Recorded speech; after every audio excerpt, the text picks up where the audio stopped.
Eu tenho orado muito pelo estudo desta manhã porque muita coisa tem acontecido entre o nosso próprio movimento, sem contar, é claro, no mundo em geral. Doenças e enfermidades. E eu estou aqui como representante do Senhor.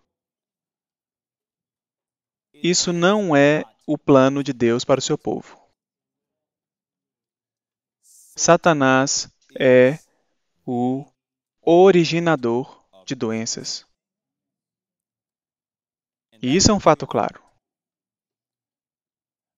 Quando Jesus veio a essa terra, há 3 coisas que ele veio para remover e para substituir. Quando você lê aquele pequeno livro, A Ciência do Bom Viver, e esse é meu manual depois da Bíblia, é ali na Ciência do Bom Viver, página 17, que diz: ele veio para remover o fardo de doenças, misérias e pecado. Está bem claro ali. Jesus veio para remover o fardo de doenças, misérias e pecado. Com o que ele substituiu isso? No final desse mesmo parágrafo, diz que ele veio trazer-lhes saúde, paz e perfeição de caráter. Em outras palavras, se você olhar com atenção, cada um desses é um contraste um com o outro. Ele veio remover o fardo de doenças e repor com saúde. Ele veio remover as misérias e repor com paz. Ele veio remover o pecado e repor com perfeição de caráter. Esse era o ministério de Jesus.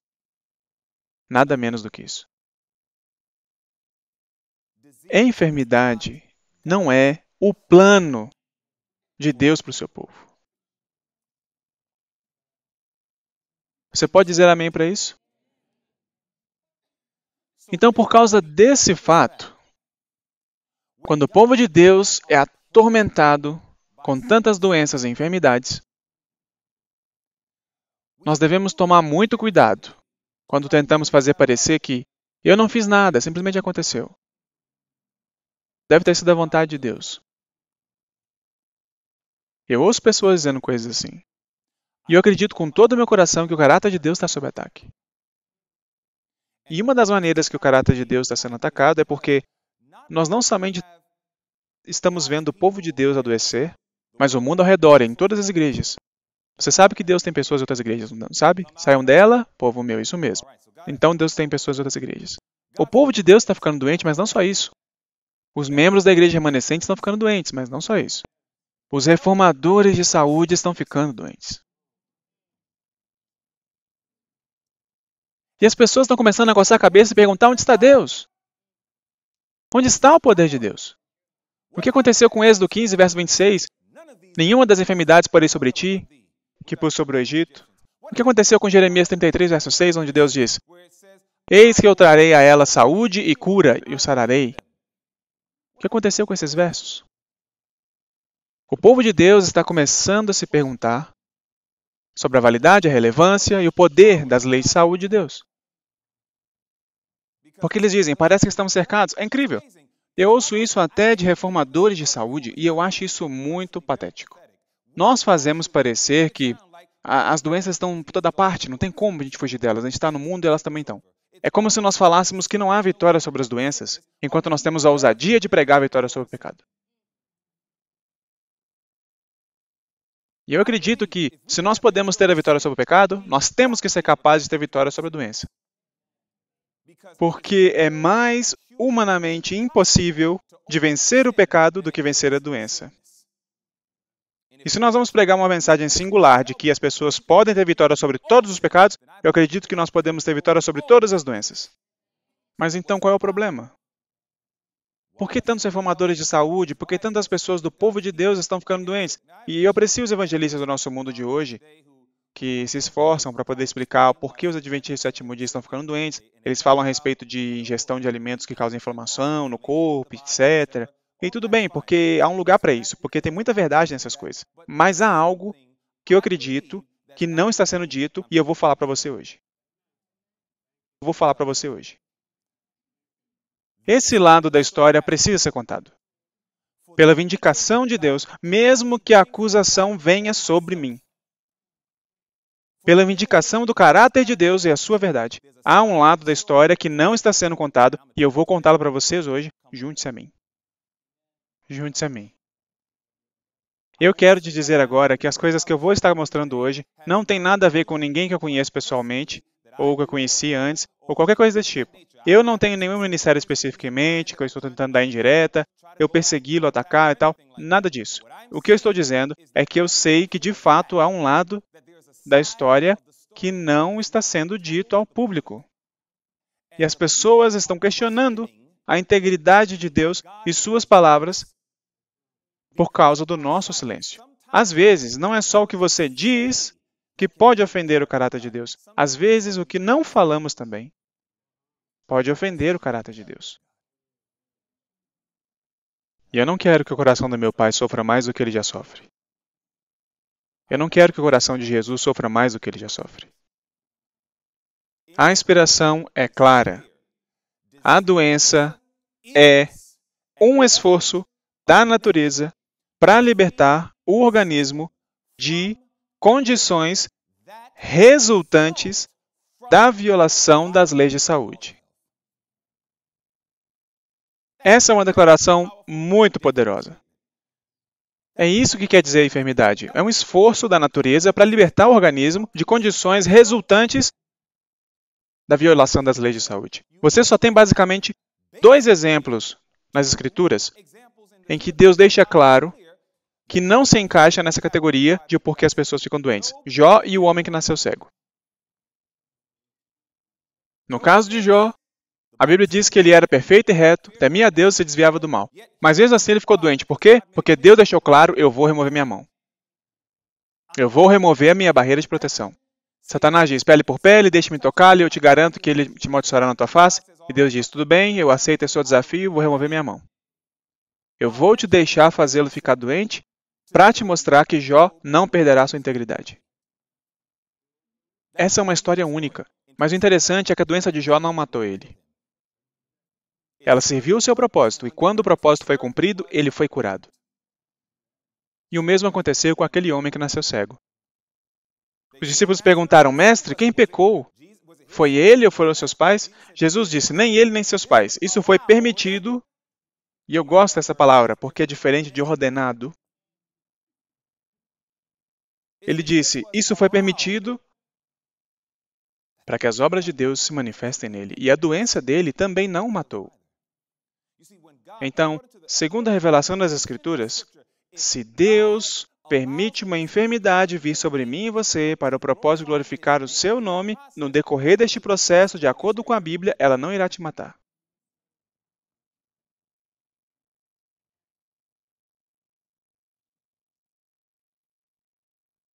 Mas na grande maioria dos casos de doenças, é um esforço da natureza para libertar o organismo de condições que vieram porque alguém estava violando as leis de Deus.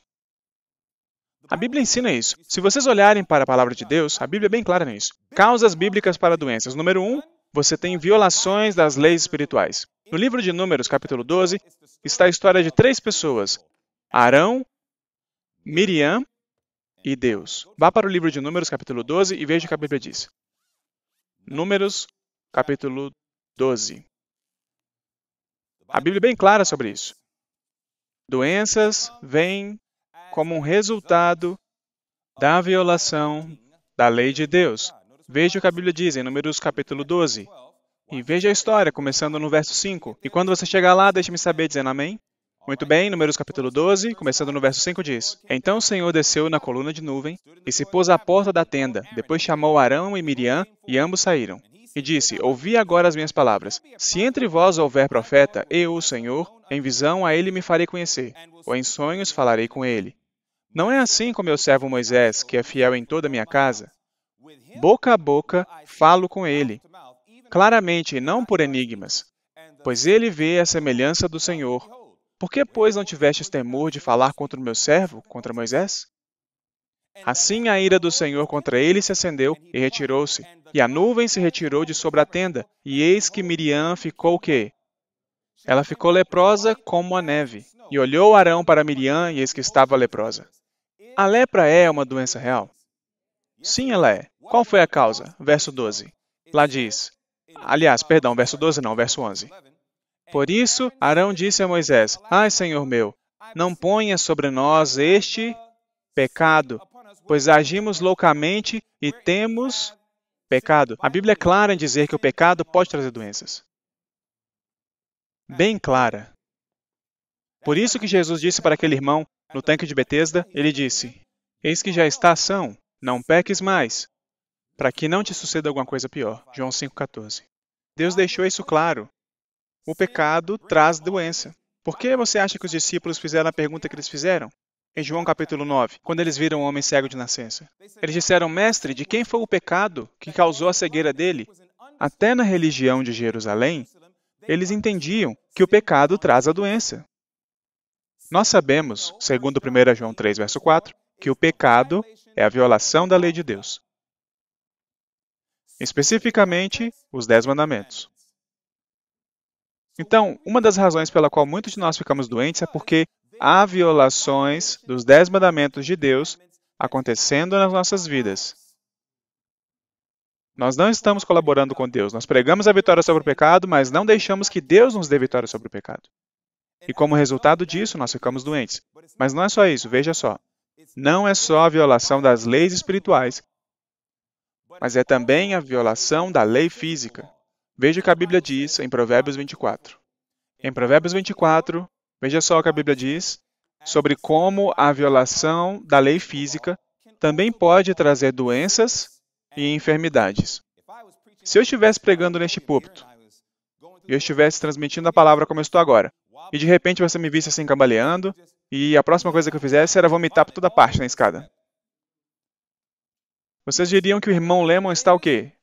Doente, certo? O que diz em Provérbios 24, verso 13? A Bíblia diz em Provérbios 24, verso 13, Come mel, meu filho, por quê? Porque é bom e doce ao teu paladar. Coma mel, porque o mel é bom. Amém? Agora vá para o capítulo 25, verso 16. O que a Bíblia diz no capítulo 25, verso 16? Lá diz, achaste mel? Come só o que te basta, para que porventura não te fartes dele e o venhas a vomitar. Vômito é um sinal de doença. Quando nós exageramos, até mesmo nos alimentos bons, podemos ficar doentes. Vocês entenderam isso? Isso é uma violação da lei física. Comer demais, Deus nunca criou o estômago e o nosso precioso sistema digestivo para ser enchido ao máximo. Isso é chamado de glutonaria nas Escrituras, comer muito. Então, o que Deus fez foi nos dar um princípio, que é comer segundo a sua fisiologia, segundo a sua digestão. Coma até você ficar satisfeito, não até você ficar cheio. Quando nós violamos essa lei física, isso nos fará ficar doentes, não é mesmo? Você não bebe água? Mesmo o nosso corpo sendo feito de 70% dela, você vai ficar doente. Você não descansa? Você vai ficar doente. A palavra do Senhor nos mostra que é a violação da lei de Deus que nos fará adoecer. Quão sério é o fato de que temos que deixar as nossas vidas em harmonia com essas leis? O Criador do homem organizou a maquinaria viva de nosso corpo. Cada função é maravilhosa e sabiamente arranjada. E Deus se comprometeu a manter essa maquinaria humana em saudável ação desde que, note isso, Deus se comprometeu a manter esta maquinaria humana em saudável ação desde que o instrumento humano obedeça às suas leis e coopere com ele. Quantas leis? Aqui diz, cada lei governadora da máquina humana deve ser considerada tão divina na origem, caráter e importância como a palavra de Deus. Você ouviu isso? Cada lei governadora da máquina humana deve ser considerada tão divina na origem, caráter e importância como a palavra de Deus. E continua dizendo, cada ação descuidada e desatenta, qualquer abuso em relação ao maravilhoso mecanismo do Senhor, com desrespeito às suas peculiares leis na habitação humana, é uma violação da lei de Deus. O que é uma violação da lei de Deus, de acordo com 1 João 3,4? É chamado de pecado. Agora veja isso. Podemos contemplar e admirar a obra de Deus no mundo natural, mas a habitação humana é o mais maravilhoso. Uma vez que as leis da natureza são as leis de Deus, é claro dever nosso dar a essas leis que tipo de atenção? Cuidadosa atenção. Devemos estudar seus reclamos em relação ao nosso próprio corpo, ajustando-nos a eles. A ignorância nessas coisas é o quê?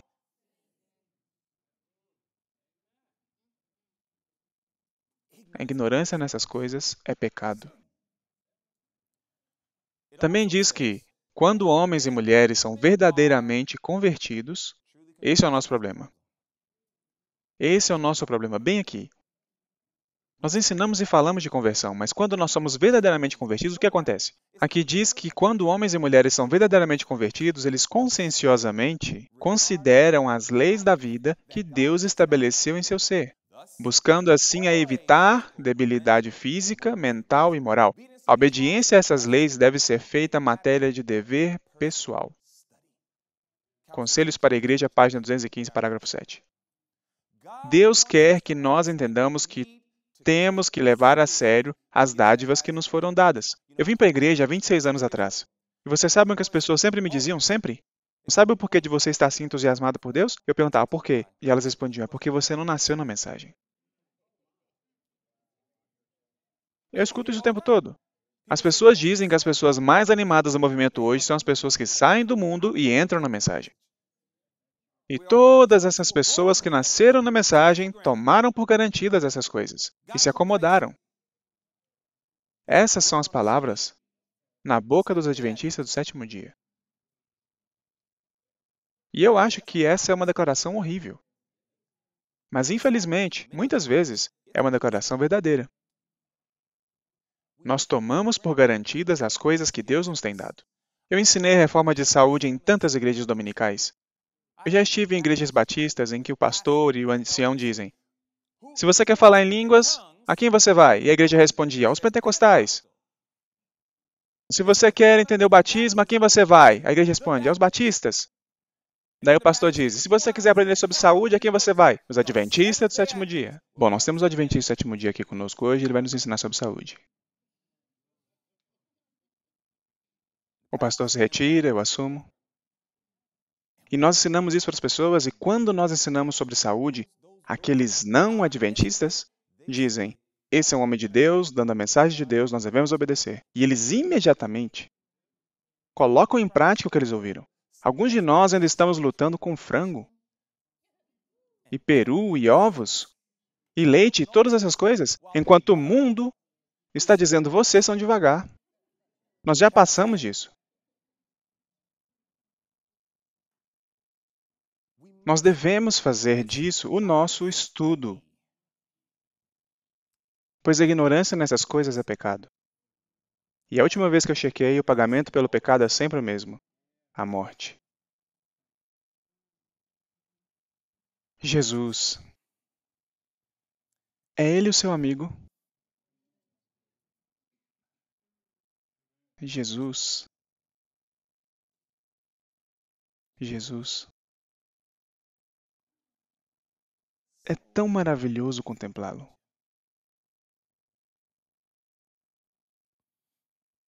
Tão bonito.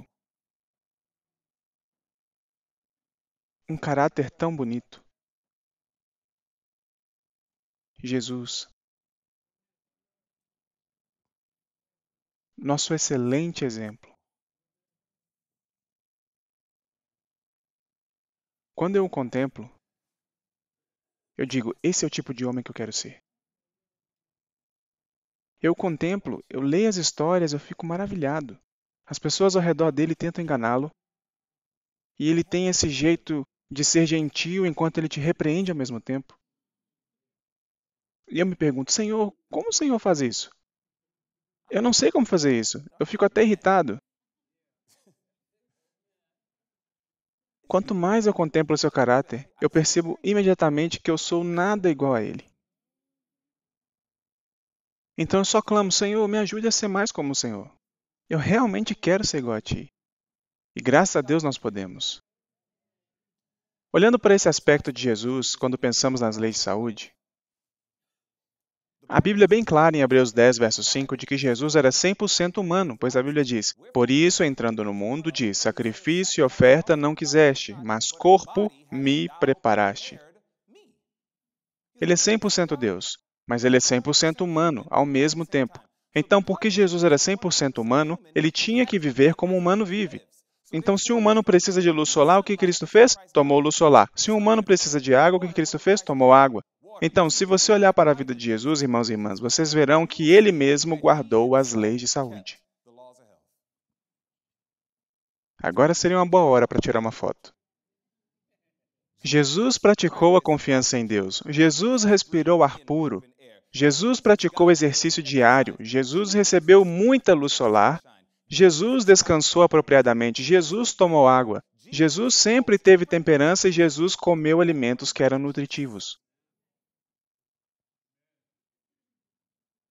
E ele certamente tinha pureza de vida, pureza de si mesmo e de sua propriedade. Você lembra o que Jesus fez antes mesmo de subir para o santuário? Jesus se levantou e dobrou suas vestes. Consegue imaginar isso? Que homem puro! Eu quero ser como ele em todos os modos. O que aconteceria se eu saísse correndo daqui agora mesmo e dissesse, estou indo para o seu quarto, quero ver o quão limpo ele está? Muitos de nós diríamos, Senhor, tenha misericórdia, pare esse irmão. Eu pararia alguns de vocês. Vocês entendem o que eu estou dizendo? Em todos os exemplos de Jesus, ele foi perfeito. De acordo com a Bíblia, Jesus praticou as próprias leis de saúde que ele mesmo criou, pois ele é o nosso exemplo perfeito. A inspiração nos diz, as ofertas apresentadas ao Senhor deviam ser sem mancha, representavam a Cristo, de onde se conclui, evidentemente, que Jesus era isento de deformidade física. Era o Cordeiro imaculado e sem contaminação. Sua estrutura física não era maculada por qualquer defeito. O corpo era robusto e sadio. E durante toda a vida, viveu em conformidade com as leis da natureza. Física, assim como espiritualmente, Jesus foi um exemplo do que Deus designava que fosse toda a humanidade mediante obediência às suas leis. Então Jesus era de fato um reformador de saúde. Ele praticou as mesmas leis de saúde que ele deu para a humanidade. Ele levou isso a sério. Nós deveríamos levar isso a sério. Continuando, o que a Bíblia diz? Aquele que diz que está nele também deve andar como ele andou. Então, se ele praticou fielmente as leis de saúde, então eu devo praticar fielmente as leis de saúde. Eu deveria estar fazendo isso. Eu deveria ser deliberado. Deveria ser intencionado. Assim como Jesus foi. Vocês entendem isso? Por que Deus quer que nós sejamos tão sérios quanto a essas leis? Por que Ele quer que nós sejamos tão sérios quanto às leis de saúde? A primeira coisa que devemos entender é que temos que lembrar como que violar as leis de saúde se iguala a violar a lei de Deus, que se iguala a pecar. Considere isso. Vocês se lembram desse verso? Ou não sabeis que o vosso corpo é o templo do Espírito Santo, que habita em vós, proveniente de Deus, e como que o verso termina? E que não sois de vós mesmos. O nosso problema é que nós não acreditamos nisso. A grande maioria do povo de Deus não acredita nesse verso. Nós não somos de nós mesmos. Se não somos de nós mesmos, não podemos fazer o que queremos. Você não pode fazer o que naturalmente vier à sua mente. Se você não é seu, você sempre vai para o dono antes de fazer qualquer coisa, incluindo vestir, incluindo o que comer, incluindo o sair para a recreação, incluindo a que escola você vai, incluindo com quem você se casa, incluindo onde você vive. Uma vez que eu entendo que eu não sou meu e que alguém é o meu dono, Então você não pode fazer o que você quiser, perceba isso. O que acontece quando você pega algo que pertence a alguém, sem a permissão dele, e faz o que você quiser com isso? É chamado de roubo, e roubar é o oitavo mandamento. E quando quebramos o oitavo mandamento, a Bíblia chama isso de pecado. Então, quando eu alimento meu corpo com o que eu quero, sem ter permissão, eu estou roubando e estou pecando. Quando eu visto meu corpo do jeito que eu quero, sem ter permissão do dono, eu estou roubando e, portanto, estou pecando. Vocês entendem isso? Eu estou tentando mostrar para vocês que esses princípios não se originaram na mente de Ellen White, mas se originaram na mente de Deus. E Ele as colocou na sua palavra, mas porque nós não conseguíamos ver isso, Deus nos deu lentes bifocais, lentes duplas, e a outra lente é o espírito de profecia, para nos mostrar o que a Bíblia dizia esse tempo todo. A Bíblia é clara, nós não somos de nós mesmos. Por quê? Porque ela diz, porque fostes comprados. Porque fostes comprados por bom preço, um preço precioso. De acordo com 1 Pedro, foi o sangue de Jesus, preço precioso. Porque fostes comprados por bom preço, glorificai, pois, a Deus no vosso corpo e no vosso espírito, os quais pertencem a Deus. Deus diz, eu possuo todos vocês, os seus corpos e suas mentes. Vocês não são permitidos nem a pensar o que vocês querem. Consegue imaginar isso? Isso acaba com o feminismo. Você não pode nem pensar o que você quer. Muito menos fazer o que você quiser, dizer o que você quiser e assim por diante. Acabou, não tem como. Deus diz, você não pode nem pensar no que você quiser. Por isso que a Bíblia diz em 2 Coríntios 10, verso 4 e 5, destruindo os conselhos e toda altivez que se levanta contra o conhecimento de Deus e levando cativo todo o pensamento à obediência de Cristo. Não pode nem pensar o que você quiser. Deus diz, por que sua mente está indo para lá? Eu não te dei permissão para pensar nessas coisas. Deus é tão sábio, Ele nos disse no que pensar. Filipenses 4:8, tudo que é verdadeiro, tudo que é amável, tudo que é de bom, Ele diz, pense nessas coisas. Consegue imaginar? Deus não nos permite nem pensar no que queremos. Porque Ele nos ama tanto. Ele diz, eu só quero que você tenha pensamentos bons. O que eu estou tentando compartilhar é muito simples. Deus está nos dizendo desde o começo, eu estou te dando essas leis para te deixar feliz, eu te dei essas leis para te preservar, eu te dei essas leis para ser nada menos que uma bênção para você. O problema é que nós temos uma coisa que, mesmo tendo sido projetada para ser uma bênção, ela se tornou uma maldição e é chamada de livre-arbítrio. Deus nos deu isso com o propósito de ser uma bênção, mas para muitos de nós se tornou uma maldição. Porque nós tomamos o dom do livre-arbítrio e o usamos para violar as leis de Deus. E ficamos doentes. Continuando. A Bíblia diz que todo aquele que luta exerce domínio próprio. Em quantas coisas? Todas as coisas. Temos que ser temperantes, família. O domínio próprio que Deus pede de nós é tão profundo que eu quero que você considere isso. Sem saúde, ninguém pode compreender distintamente suas obrigações ou completamente cumpri-las para consigo mesmo, seus semelhantes ou seu Criador. Portanto, o que é que diz ali? A saúde deve ser guardada de que forma? Tão fielmente conservada como o caráter. Nós devemos conservar a nossa saúde tão fielmente como nós conservamos o nosso caráter. Da mesma maneira que acontece quando estamos escutando uma música e daí ouvimos uma coisa inapropriada e percebemos, eu não posso ouvir isso. Da mesma forma que ocorre quando aparece um programa de televisão e daí surge alguém nu na tela, ou sei lá o quê, nós imediatamente viramos a nossa cabeça e falamos, não, eu devo guardar meu caráter. Da mesma maneira que quando pegamos um livro e esse livro sugere por um minuto sequer heresias mortais, nós falamos, não, eu tenho que fechar esse livro e deixá-lo de lado.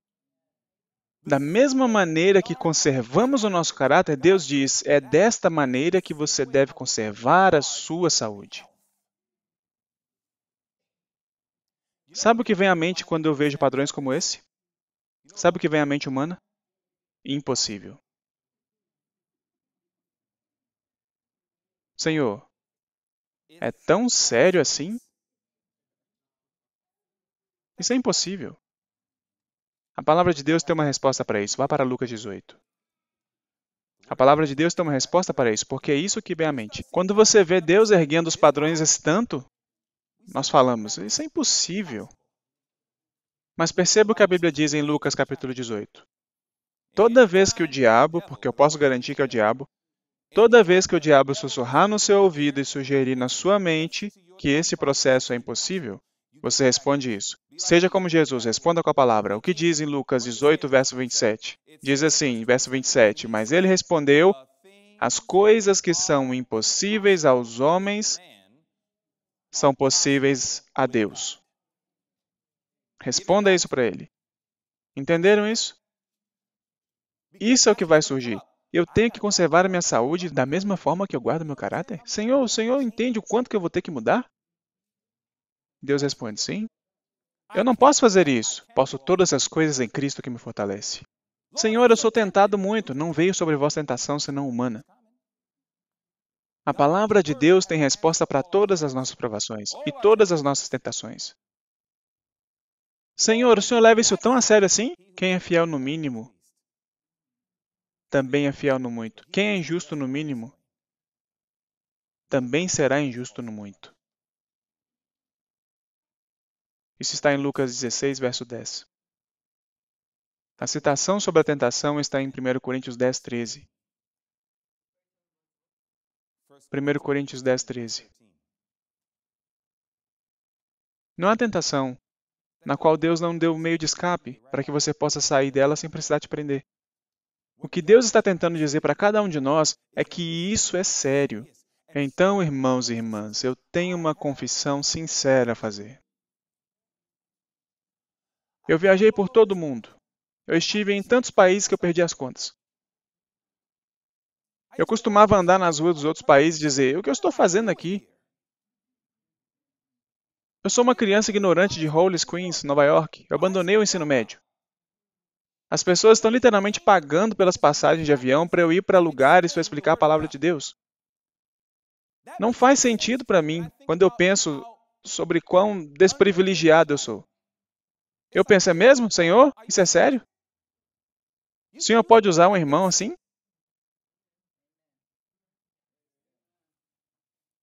É difícil de dar esses testemunhos porque o diabo começa a falar na mente de alguém dizendo, ele está se gabando. Eu te garanto que eu não estou me gabando. O que eu digo são fatos.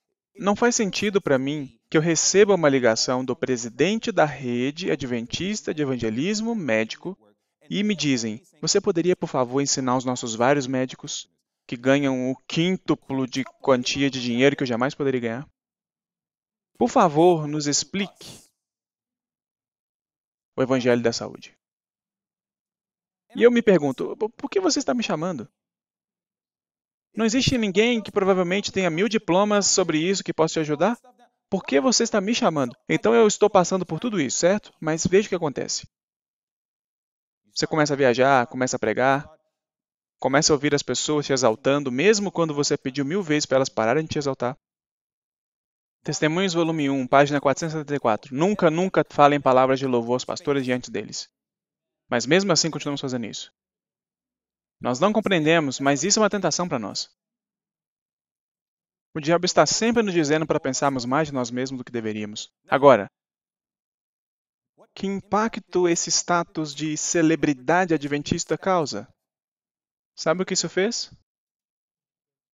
Eu comecei a pregar a palavra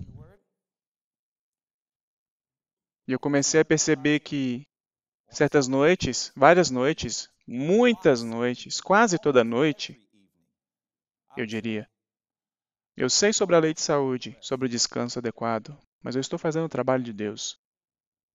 Então vou ficar acordado até tarde. Eu viajava para países onde faz tanto calor que eu ficava desidratado muito facilmente, porque eu suava muito. As leis de saúde dizem que eu devo beber muita água e manter o corpo hidratado. Mas eu dizia, eu estou tão ocupado terminando o trabalho de aconselhamento com as pessoas que eu não tenho tempo de dar ao meu corpo a hidratação adequada de que ele precisa. Senhor, eu estou fazendo a tua obra, o Senhor vai completar o que falta, o Senhor será minha hidratação. Eu ia para lugares em que eles tinham certos alimentos que ainda eram veganos, mas deixe-me dizer uma coisa, vegano não quer dizer saudável, lembre-se sempre de que álcool é vegano. Não dá para ser mais claro do que isso. Não é só porque é vegano que quer dizer que é saudável. Então eu ia para lugares, eu via um arroz ou comida e eu pensava, bem, parece que ele só tem isso, então essa é a minha oportunidade de comer. Então eu comia essas coisas e quando eu olho para o meu lado, eu vejo outro formador de saúde e ele está comendo somente as suas frutas e suas castanhas. E ele não percebeu que você está me irritando porque você está me repreendendo.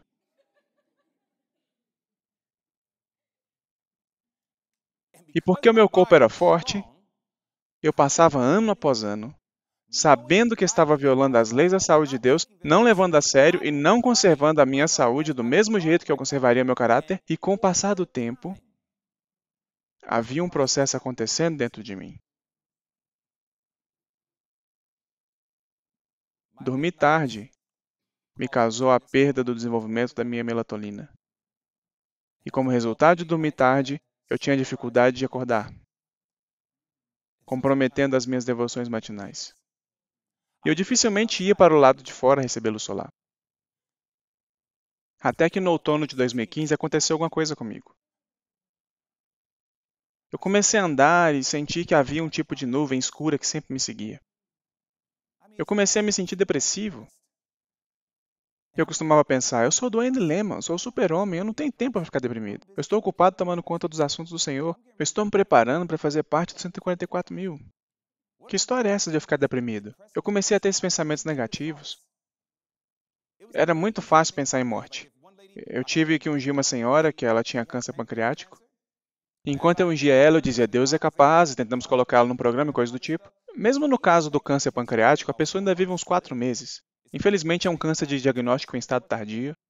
Ele cresce em seu sistema de maneira assustadora e você não tem nenhum sintoma. E quando a pessoa sente o sintoma, já está em estágio 4. Normalmente, uns 4 meses. Ed Brooks teve 4 meses, diagnosticado em fevereiro e morreu em julho. Geralmente, você tem 4 meses ainda, mas essa irmã morreu 1 mês e meio depois de ser diagnosticada. Eu comecei a estudar sobre o câncer pancreático e pensei, ok, você sente os ácidos, sente dor no estômago, que passa para as costas. Eu comecei a pensar nisso tanto que um dia eu disse, meu estômago está doendo. Então pensei, será que é? Não. Eu pesquisei sobre pessoas mais idosas terem isso, daí comecei a ler.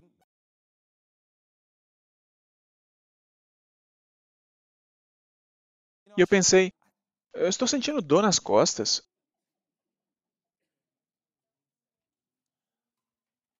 É uma história muito longa. Mas o resumo dessa história é que eu lentamente, mas certamente comecei a perder a cabeça. Eu não sabia o que tinha de errado comigo. Meus filhos e minha esposa presenciaram isso. E eu me tornei um homem de dúvidas. De repente eu comecei a duvidar de quase tudo e eu não conseguia entender. E isso foi antes de eu descobrir sobre o meu coração. Eu comecei a passar por todas essas dúvidas e pensava, Senhor, o Senhor realmente me ama? O Senhor não me deixaria morrer, né? Eu sou seu soldado. E eu literalmente comecei a jogar as minhas obras na face de Deus.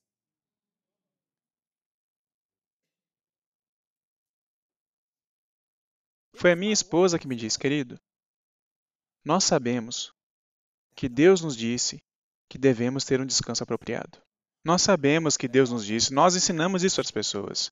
Nós demos aula de culinária, nós demos palestras sobre saúde, nós viajamos literalmente o mundo inteiro. Estivemos ensinando na Suíça, ensinando em Londres, ensinando na França, ensinando na Alemanha, estivemos por todo o mundo.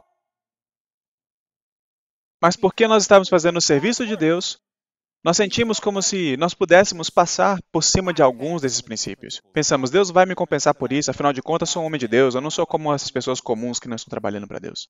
Eu desisti do meu emprego com salário de 6 dígitos. Eu tomei os elogios do que eu fiz na minha vida e os joguei na face de Deus dizendo, você me deve saúde, mesmo que eu esteja violando os seus princípios. E eu precisei fazer um programa muito sério para recuperar os meus processos de pensamento. E se alguns de vocês nunca ouviram, vocês precisam ir para o Audioverse e escutar o testemunho de Steve Wohlberg, chamado I Can't Sleep, Eu Não Consigo Dormir. Quando eu escutei sobre o que ele passou, eu fiquei espantado. Ele literalmente falou, eu sentia como se eu tivesse uma nuvem escura sobre minha cabeça. Eu disse, o quê? Senhor? Tem misericórdia, isso é exatamente o que eu estava passando. Eu acordava no meio da noite, eu ficava ansioso, tinha ataque de pânico. Tudo isso antes de eu ficar sabendo do meu coração. Sabe o que eu comecei a fazer? Eu comecei a dormir melhor. Comecei a acordar e ir lá fora para respirar fundo e receber luz solar no meu rosto. Comecei a ser mais deliberado em comer alimento que continha triptofano e eu fazia todas essas coisas e sabe o que aconteceu? É como se Deus estivesse reequilibrando a minha mente.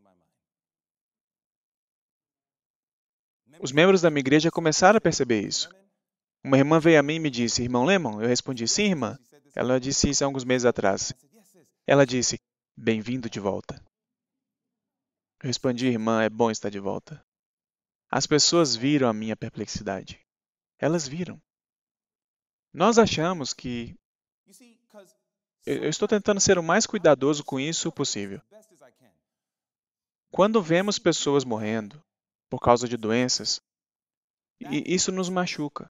Mas quando nós vemos obreiros evangélicos e formadores de saúde morrerem, nós começamos a ficar bem confusos. E começamos a possivelmente questionar a Deus. Eu não posso falar com esses indivíduos que morreram, que eram obreiros evangélicos e formadores de saúde, mas eu sou um obreiro evangélico e formador de saúde que está vivo, e o que eu estou fazendo é te dizer que eu acredito que eu não estou sozinho.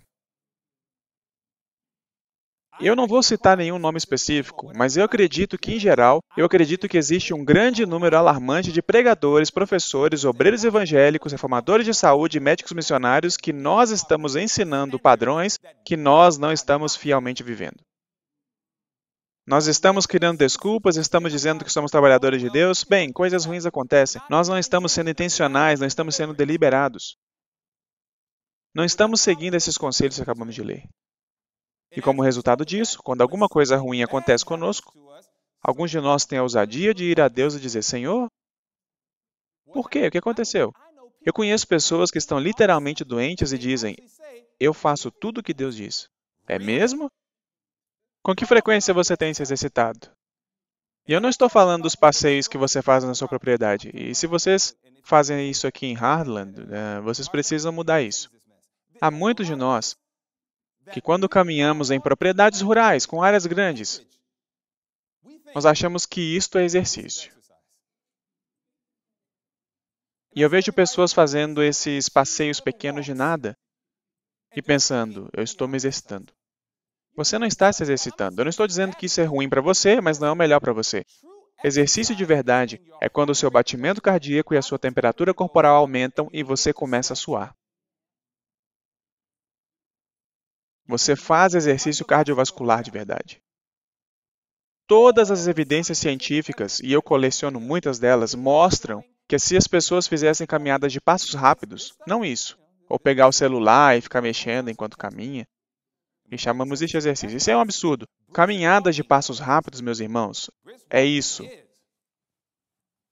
Os seus ombros estão indo para trás, seus braços estão indo para frente, você tem ânimo nos seus passos, ombros para trás, costas retas, avançando, pelo menos 30 minutos sem parar. Esse é o padrão do mundo com o remanescente.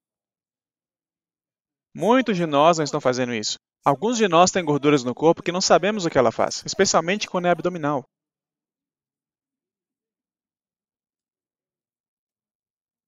Isso é um convite aberto para algumas das piores doenças. A gordura abdominal, gordura visceral. Tudo o que eu estou dizendo é que há muito que nós não estamos fazendo e nós estamos nos convencendo psicologicamente a pensar que estamos. Muitos de nós não estamos nos exercitando. Muitos de nós não estamos hidratando nossos corpos. Muitos de nós não estamos tendo um descanso bom e apropriado. Muitos de nós estamos trapaceando nas nossas dietas. Muitos de nós pensamos que se estamos no campo e tem ar puro do lado de fora, estamos respirando ar puro. Quando na verdade você precisa ir lá fora e respirar fundo. É assim que você purifica o seu sangue. O que eu estou dizendo é que muitos de nós estamos nos dando créditos que não merecemos. Nós achamos que estamos guardando as leis de saúde, ensinamos todo mundo, mas não estamos seguindo. E quando nós ficamos doentes, as pessoas morrem, nós começamos a pensar, Senhor, o que aconteceu e tal? E nós passamos por toda essa miséria, enquanto Deus diz, eu podia ter evitado tudo isso. E Deus diz, eu podia ter evitado tudo isso se o meu povo tivesse feito o que eu mandei. Então, eu estou aqui diante de vocês para deixar vocês saberem que essas doenças e enfermidades que nós vemos acontecer até entre os obreiros evangélicos e essas coisas, e até alguns deles morrem, eu estou aqui para dizer para vocês que a culpa não é de Deus. Deus, em amor, tem nos dito repetidas vezes, você não está fazendo isso certo. Você precisa fazer melhor. Pare de pensar que você está bem quando você não está bem. Esse é um sintoma de Laodiceia. Por favor, olhe mais atenciosamente para os meus princípios e padrões de saúde. Você sabe o quanto Jesus ama curar? Ele tem prazer em curar. Pense nisso dessa maneira. Abraão, Salomão, Elias. Uma das coisas que eu amo sobre a Bíblia é que Abraão é conhecido como pai da fé, mas ele falhou na fé, não é mesmo? Isso não é curioso? A mesma coisa pelo qual ele é conhecido é a mesma coisa que ele falhou. Salomão, o rei mais sábio do mundo, mas fez algumas das coisas mais tolas. Não é mesmo? Elias é o símbolo dos homens fortes de Deus, e quando ele se levantou contra os profetas de Baal com tanta força, tudo o que levou foi uma pequena mulher dizer, estou brava. E Elias corre feito um covarde. E isso foi colocado na Bíblia de propósito porque o que temos que entender é que não existe nada de errado com Deus ou suas leis. Mas na verdade é que muitos de nós, como obreiros evangélicos, ficamos doentes porque estávamos violando. E não importa se somos conhecidos por ensinar a reforma de saúde. Assim como Abraão foi conhecido pela fé, mas ele falhou na fé. Assim como Salomão foi conhecido pela sabedoria, mas ele fez decisões tolas. Assim como Elias é conhecido pela força, mas se tornou um covarde. Há muitos de nós que somos conhecidos por ensinar sobre saúde, mas estivemos trapaceando nos princípios de saúde e nos trouxe consequências. Eu não estou dizendo que é possível que algumas pessoas foram completamente obedientes. Eu acredito que há pessoas assim. No fim das contas, família, Eclesiastes 3 é verdade. Há um tempo para viver e há um tempo para morrer. Eu entendo isso. Mas Eclesiastes 7:17 diz que algumas pessoas praticam iniquidades e fazem coisas tolas e morrem antes da hora.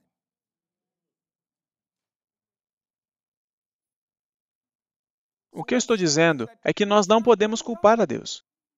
Nós não podemos olhar para Jesus e dizer, suas leis de saúde não funcionam mais, porque até os reformadores de saúde estão ficando doentes. Nós presumimos que porque nós estávamos ensinando isso em público, que nós faríamos isso por trás das câmeras.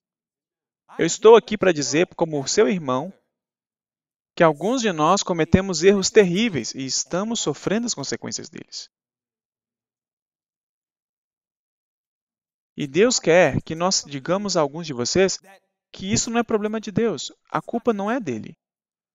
Deus estava derramando o seu amor sobre nós. Ele estava dizendo, eu estou te amando. Eu estou te dizendo, família, que o problema é que alguns de nós somos tão parecidos com Israel, somos teimosos. Nós não ouvimos. Nós dizemos, eu sei, mas não faço. Mesmo entendendo que Tiago 4,17 diz que aquele, pois, que sabe fazer o bem e não o faz, comete pecado. Nós falhamos no que sabemos. Deus não se importa com o que nós sabemos, Ele quer saber o que você está fazendo com o que você sabe. E alguns de nós estamos no púlpito, encorajando. E por favor, não me entenda errado, mas não estamos tentando ser hipócritas. Não estamos dizendo, eu sou um hipócrita, eu conheço esses princípios, mas eu não importo. O que eu estou dizendo é que nós criamos desculpas falsas. Nós criamos desculpas para não seguir os princípios de saúde de Deus, que Deus não dirá amém para elas. Me deixe continuar a explicar esses pontos. Veja isso. O mau uso de nossas forças físicas abrevia o período de tempo em que nossa vida pode ser usada para a glória de Deus e nos incapacita para cumprir a obra que Deus nos deu para fazer, condescendendo com a formação de maus hábitos, recolhendo-nos tarde, satisfazendo o apetite com prejuízo da saúde, pomos os fundamentos da debilidade, negligenciando os exercícios corporais, fatigando em excesso a mente ou o corpo, desequilibramos o sistema nervoso, os que assim desconsiderando as leis naturais, encurtam a vida e se desqualificam para a obra, são culpados de roubo para com Deus, e também estão roubando os seus semelhantes. Vocês sabem quantos obreiros evangélicos estão trabalhando em excesso? Nós sentimos que nós temos que terminar o trabalho. Deus está tentando fazer isso claro para todos nós. Ele está tentando nos fazer entender que os nossos planos não funcionam. Estamos tentando começar os nossos próprios ministérios, e então nós trabalhamos nos nossos próprios ministérios, e nós somos completamente intemperantes nos nossos próprios ministérios. E algumas vezes outras pessoas dizem, eu te ajudo no seu ministério, e você diz, não, você não acredita exatamente como eu acredito. E eu penso, e se Jesus tivesse dito isso para os seus discípulos? Vocês acham que Jesus e os discípulos estavam totalmente em sintonia? Ainda assim, eles trabalharam juntos. Nós criamos os nossos próprios princípios tolos. Portanto, nós pensamos, não, eu tenho que proteger os meus recursos. Quer dizer, recebemos o dinheiro. Se você quer ver dois gatos brigando, tente fazer 2 ministérios dividir fundos. Que povo ganancioso. Santos de Deus. Nós somos uma verdadeira bagunça. Nós alegamos estar terminando o trabalho de Deus, mas estamos bloqueando os recursos, estamos bloqueando com quem trabalhamos. Todo mundo tem que se encaixar nos nossos princípios pessoais e não nos princípios da palavra de Deus. Nós fazemos todo tipo de coisa, e o que isso faz conosco? Nos faz trabalhar e trabalhar em excesso, nos fatigar e nos estressar. E quando você percebe, uma crise ataca.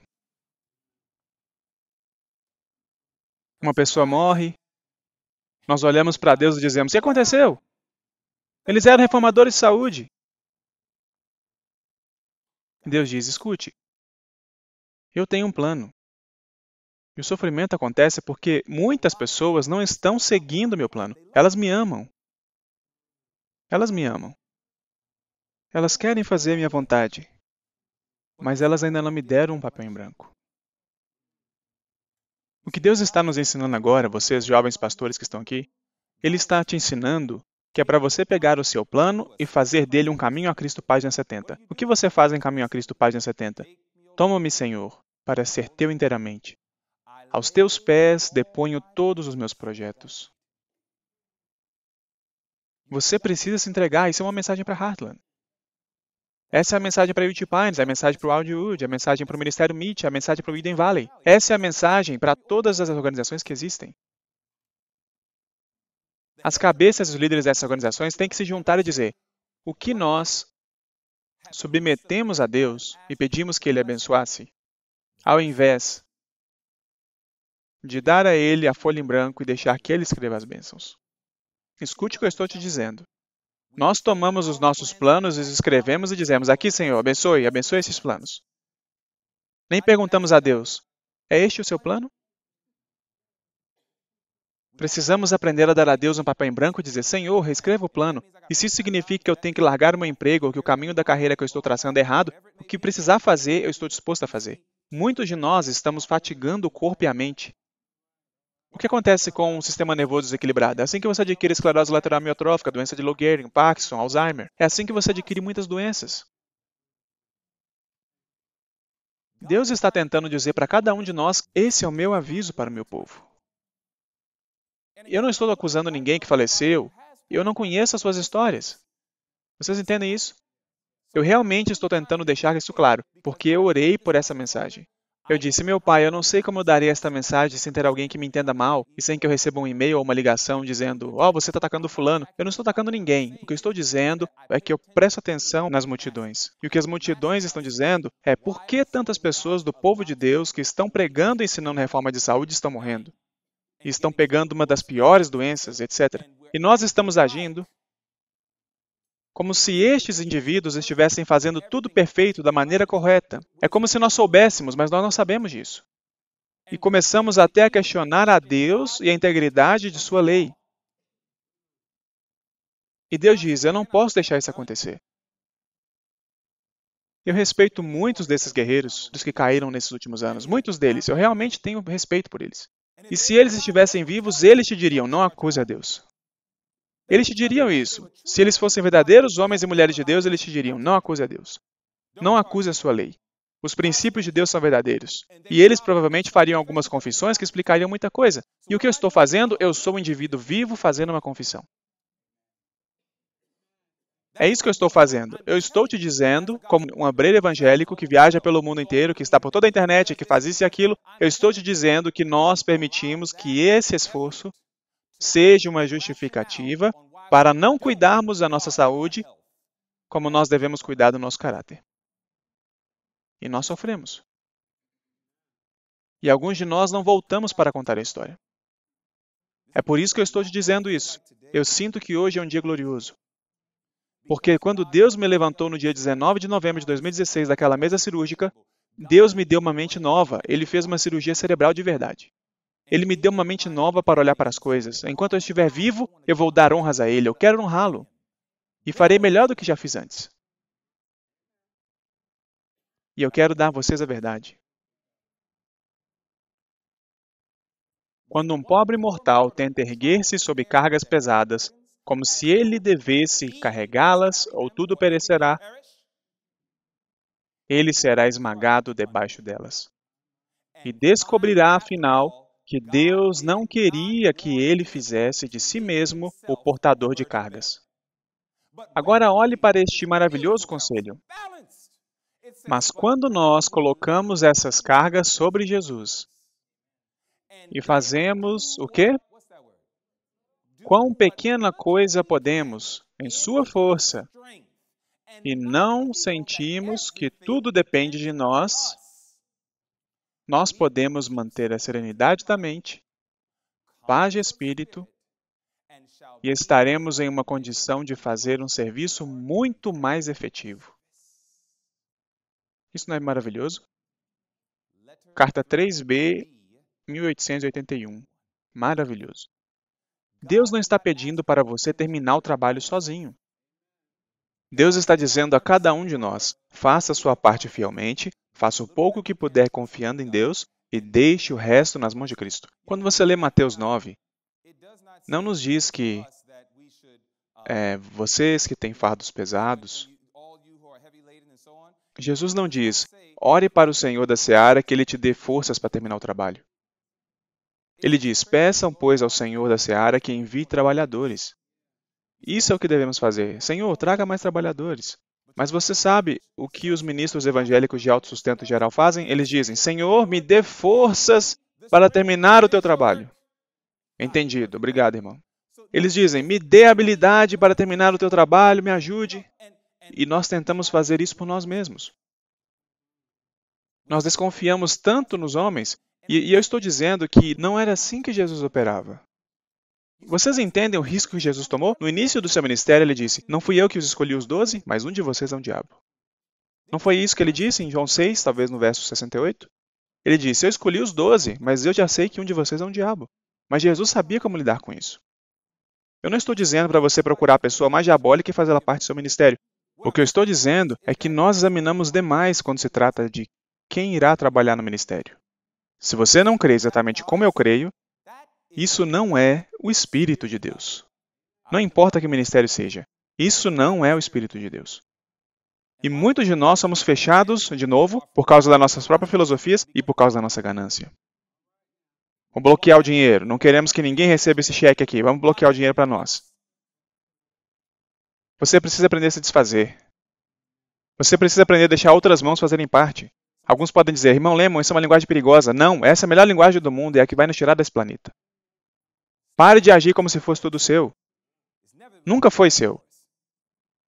Não faz sentido para mim como é que você pode ter 4 ou 5 instituições diferentes e nenhuma delas trabalham juntas. Isso não faz sentido para mim. Como se pode falar que todas acreditam nas 3 mensagens angélicas, que vão terminar o trabalho, mas não compartilham nada?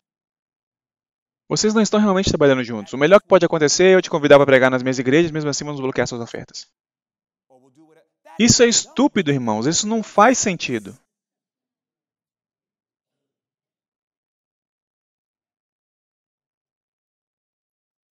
Deus está tentando dizer, veja, o chamado que eu estou fazendo por união é um chamado igual ao de Atos capítulo 4. Leiam isso quando vocês puderem. Leia Atos capítulo 4, especialmente o verso 31. Veja o que acontece quando as pessoas são possuídas pelo Espírito Santo na chuva temporã. Isso é o que Deus está procurando. E na grande maioria, isso não está acontecendo agora. Com instituições, e, abre aspas, ministérios de autossuporte ou independentes, do que você quiser chamar. Deus diz, nunca vai funcionar desse jeito. E a fórmula é, porque nós fazemos isso, nós trabalhamos em excesso, somos intemperantes, vamos dormir tarde toda noite, nos fatigamos, ficamos estressados, e tudo isso vai nos causar vasoconstrição. E isso pode causar um ataque cardíaco. Isso pode causar inflamações e trazer câncer. Deus diz, você não precisava ter isso. Nós não precisávamos ter isso. E quando nós pegamos, muitos de nós provavelmente poderíamos ser curados. Há pessoas que Deus precisa simplesmente deixar dormir. Eu aprendi a razão pela qual Deus cura as pessoas. Eu estudei tudo. Há só duas razões para Deus curar uma pessoa de uma doença. Sabia disso? Se é para o melhor dela e se é para a glória dele. Só isso. Se é para o melhor dela e se é para a glória dele, sabe por que Deus não curaria Tiago White? Porque Deus sabe que se Tiago White voltasse, sabe o que ele ia fazer? Ele ia dizer, vamos voltar a trabalhar em excesso. E ele ia voltar a se matar de trabalhar de novo, estressar em White, é claro, seus filhos. Deus diz, não, eu vou te deixar dormir. E essa é a razão pela qual Deus não cura muitos obreiros evangélicos. Porque eles estão se matando em tentar terminar o trabalho.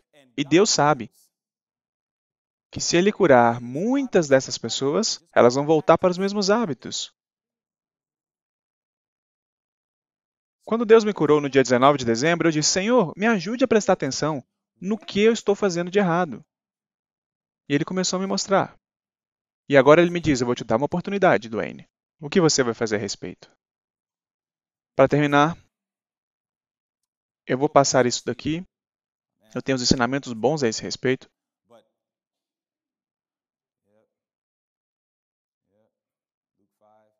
A base de tudo é o perdão. E o perdão traz a cura. Sabia que muitos de nós, como obreiros evangélicos, nunca perdoamos nossas esposas? Que nunca perdoamos os nossos maridos? Nunca perdoamos nossos filhos e os nossos irmãos? E você sabia que essa é uma das razões pela qual Deus não nos curará? Eu estou falando muito sério. É por isso que em Lucas 5, verso 17 diz, e o poder do Senhor estava com ele para curar. A história é a do homem paralítico, e o Senhor literalmente o curou. O poder que Deus usou para curar o paralítico foi o perdão.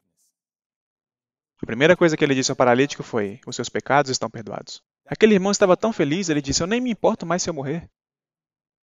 Mas Jesus disse, mas porque eu sou o Deus que faz muito mais do que você pode pedir ou pensar, eu também te digo, levanta-te e anda.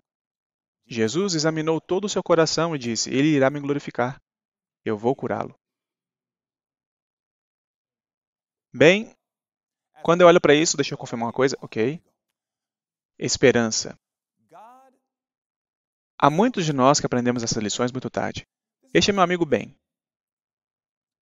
Ben Nevedon, um pianista muito bom. Vive no sul da Califórnia, conversei com ele ontem. Na época, essa era sua noiva, Janice. Em 2015, Ben estava no Havaí, fazendo trabalho evangelístico de porta em porta, trabalhando com meu irmão Taj Pakel. Ele estava fazendo um ótimo trabalho no Havaí. O que aconteceu foi que Ben percebeu que ele estava ficando fraco.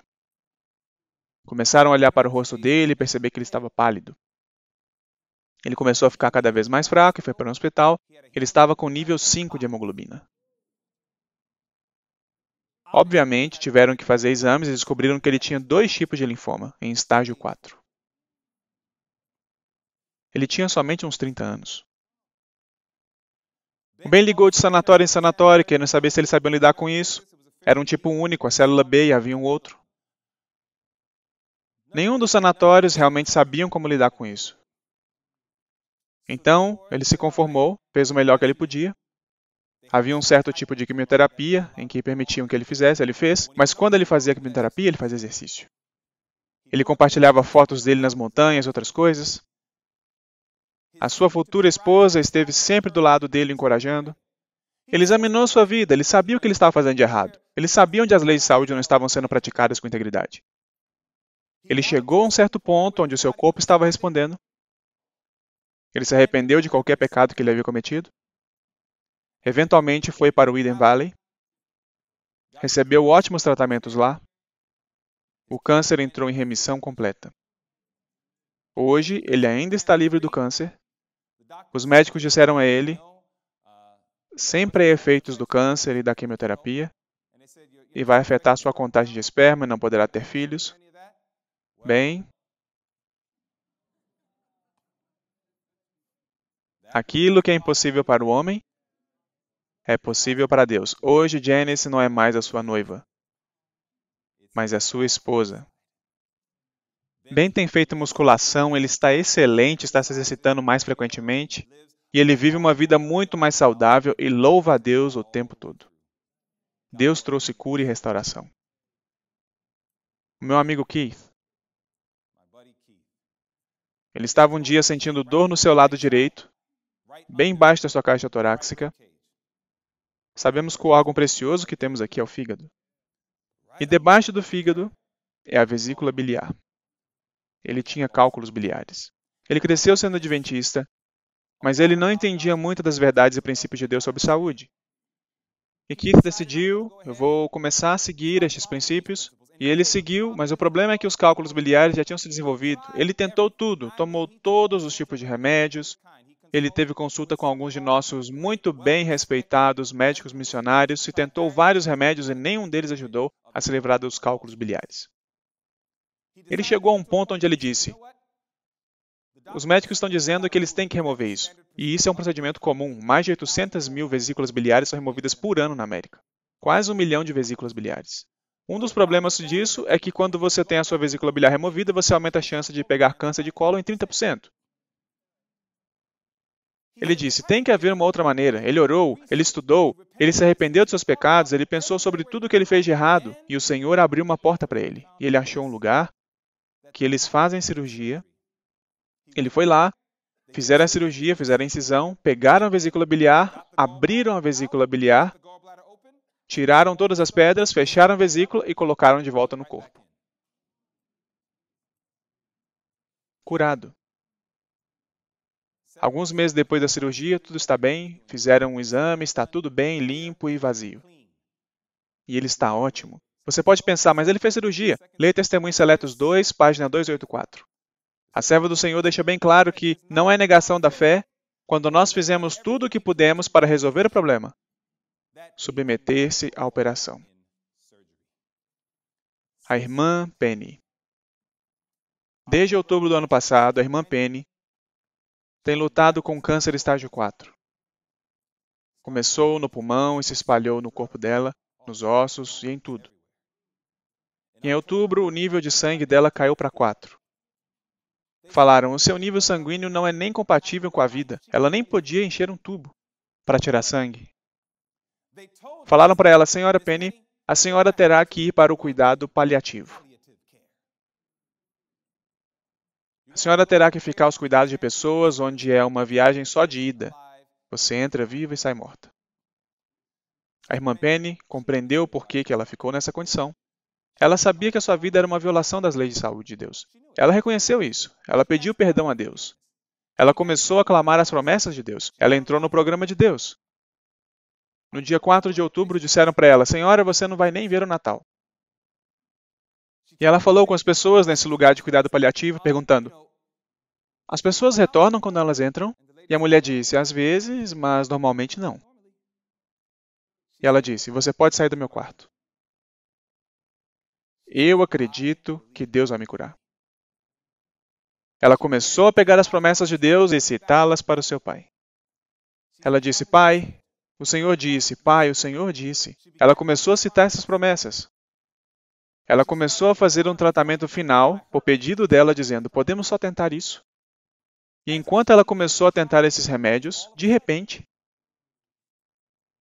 o seu tumor começou a diminuir mais de 50%. E continuou a diminuir. Ela cantou com alegria e lágrimas no dia de Natal, louvando a Deus, porque foi dito para ela que ela nem mesmo veria o Natal. Deus a está curando, e a sua fé está mais forte do que nunca. Vocês conhecem ele? Thomas Jackson. Como é que você vai para a cama, e o seu coração para, e o seu cérebro não recebe oxigênio por mais de 30 minutos?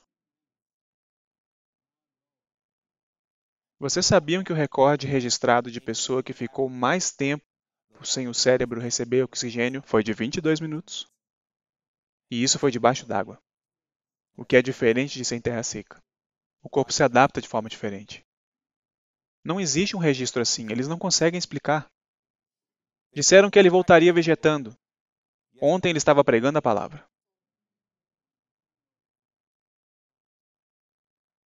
Deus o trouxe de volta. Eu falei para ele, você é literalmente um outro Lázaro.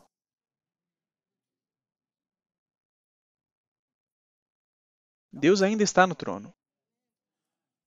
Ele fez uma apresentação pública que ele tem pregado por 40 anos. Estava cheio de orgulho. Ele admitiu, eu tinha muito orgulho. Ele disse, Meat Ministry era o meu ministério. Deus teve que me fazer deitar. E ele disse que a primeira palavra que ele ouviu quando ele acordou da cirurgia foi, se entregue. 40 anos no ministério. Há alguns de nós aqui nesse lugar que estamos doentes. Sabe o que alguns de nós têm dito a nós mesmos? Eu estou seguindo as leis de saúde de Deus, mas por alguma razão. Você tem certeza de que você está seguindo as leis de saúde de Deus? Você tem certeza de que você está seguindo todos os mandamentos de Deus? Você tem certeza? É algo muito sério dizer que você está fazendo tudo certo. É quase como se estivesse dizendo: Deus não sabe do que ele está falando. Porque a doença é um esforço da natureza para libertar o organismo de condições resultantes da violação das leis de saúde. Você tem certeza de que você está fazendo tudo certo? Uma das coisas que eu acredito que estes testemunhos têm em comum é que eles reconheceram que eles não estavam fazendo tudo certo. Eles se humilharam perante o Senhor. Eles disseram: Nós vemos os nossos erros. Nós pecamos. E aparentemente Deus foi misericordioso com eles e os curou. Meus irmãos e irmãs, sempre se lembrem, por favor. Porque eu bem sei os pensamentos que tenho a vosso respeito, diz o Senhor.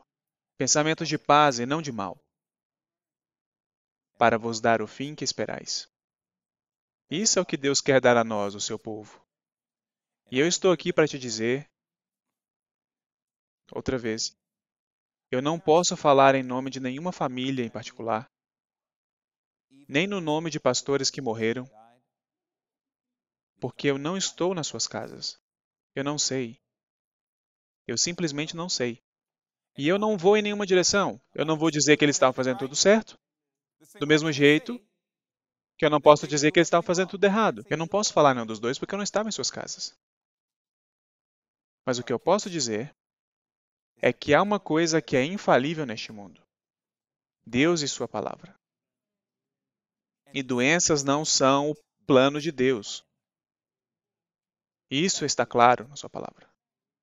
Há 3 coisas que Cristo veio para remover: doenças, miséria e pecado. Está escrito no livro A Ciência do Bom Viver, página 113. Doença, sofrimento e morte são obras de um poder antagônico. Satanás é o destruidor. Deus é o restaurador. E o que eu estou te dizendo é e que Deus não permita isso. Eu busquei estar em harmonia com o Senhor, mas se Deus permitir e seu irmão morrer amanhã, não questione, nem por um momento, a lei de Deus. Não questione o seu poder. Não questione a sua validade. Êxodo 15, 26 ainda está valendo. Jeremias 33, 6 ainda está valendo. Mas as únicas pessoas que recebem são as que cooperam. E muitos de nós não estamos cooperando. E como resultado disso, estamos sofrendo. Uma pergunta: quantos de vocês entenderam o nosso estudo de hoje? Não há nada difícil para Deus. Alguns de nós aqui hoje temos de nos perguntar uma pergunta muito séria. O que é perdão? Essa é a primeira coisa que eu quero que vocês perguntem. Eu quero que vocês peguem as suas Bíblias quando forem para casa e que estudem sobre o que é o perdão. A razão pela qual eu digo isso é porque muitos de nós não compreendemos o perdão. Se você estudar a Bíblia com cuidado, Deus nunca perdoa sem te dar algo em troca. Escute isso. Deus nunca te perdoa sem te dar algo em troca. Se você estudar Romanos 3, verso 25, você verá o que Deus dá para você quando Ele te perdoa. Entretanto, o que Deus quer que nós façamos é entender que quando você perdoa alguém, há algo que Ele quer que você dê para essa pessoa também. Muitos de nós precisamos estudar sobre o perdão. O perdão é muito mais do que dizer, eu te perdoo. Alguns de nós estamos acolhendo algumas coisas que estão nos adoecendo ou estão nos impedindo de nos sentir bem. Então, a primeira coisa que eu quero que você faça é estudar sobre o perdão. E a segunda coisa que eu quero que você faça é honestamente se perguntar, será que existe uma pessoa, porque isso é o suficiente? Lembra do que Jesus disse para o jovem rico? Ele disse, uma coisa te falta. Esta uma coisa bloqueou ele da eternidade? Então uma coisa pode nos bloquear da eternidade. Será que existe uma pessoa que você não perdoou? Uma pessoa que seja. Pode ser uma pessoa que está morta, como um pai ou uma mãe, um tio mau. O que você faz com uma pessoa assim? Não faça como os filmes te dizem. Você não vai escrever uma carta, ir para o túmulo e dizer, ei, você... Sabe o que você faz? Você vai para Jesus. Sabe por quê? Porque Jesus disse, quando o fizeste a um destes meus pequeninos irmãos, a mim o fizestes. E quando alguém que te ofendeu está morto, você não pode ir para ele e dizer, eu te perdoo, porque os mortos não sabem de nada. Mas os vivos sabem, Jesus está vivo. Você pode ir a ele e dizer, Senhor, quando eu não os perdoei, é como se eu estivesse ofendendo o Senhor. E o Senhor vive. Então eu venho diante do Senhor para te pedir que me perdoe por não ter perdoado aquela pessoa que está morta. Você acha que Jesus te perdoará? Toda vez, se confessarmos os nossos pecados, Deus é fiel e justo. Eu acredito com todo o meu coração que esse é o começo do processo de cura. O perdão. Irmãos e irmãs, eu escutei algumas coisas que me assustaram. Eu ouvi de pessoas que foram para suas sepulturas, como adventistas do sétimo dia, pregadores da verdade presente e ensinadores da justiça de Deus. E eu disse, Senhor, por favor, não permita que isso seja verdade. Eu ouvi que algumas dessas pessoas foram para sua sepultura sem ter perdoado. E eu disse, isso é uma garantia da segunda ressurreição. E isso é assustador. Não vale a pena. Se você tem problemas em perdoar alguém, leia cuidadosamente em oração Efésios 4, versos 31 e 32. Leia Efésios 4, 31 e 32 em oração e com cuidado. Se você está com problemas a perdoar, leia isto. Minha esperança e a minha oração é que nós iremos entender que Deus está pronto para trazer as maiores bênçãos na sua e na minha vida com o propósito de nós prepararmos o caminho. Por favor, coopere com Ele.